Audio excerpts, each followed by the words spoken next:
बोले कई एमएलए जी बीजेपी का, कांग्रेस का एमएलए एमपी वे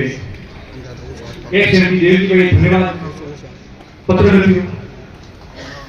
भगवान नहीं करे, भगवान नहीं करे,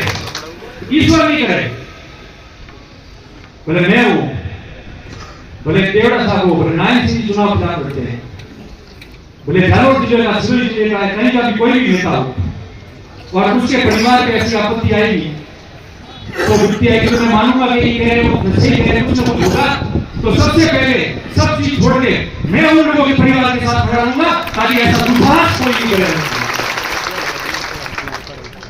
लड़ाई उन लोगों से कि माहौल खराब नहीं हो। बाकी एक बात बताओ, लखनऊ तो अपने आदमी भी आवे, वरण क्यों देवा मने आवे और कतराई मानक ने कतराई नेता नहीं, बोले कोई भी वे बड़ोगे घरों में तो कौन पर ही बर्तन बाजे नहीं, मोनी धोने एक एक दिन लो, पर ऐसा कौन भूख कराओ तो कराओ तो समझ नहीं मोनी। तो जो बात भूख कहता हूँ कि वो आगे कौन भूख कराओ तो मारने में वीडियो में फर्क नहीं,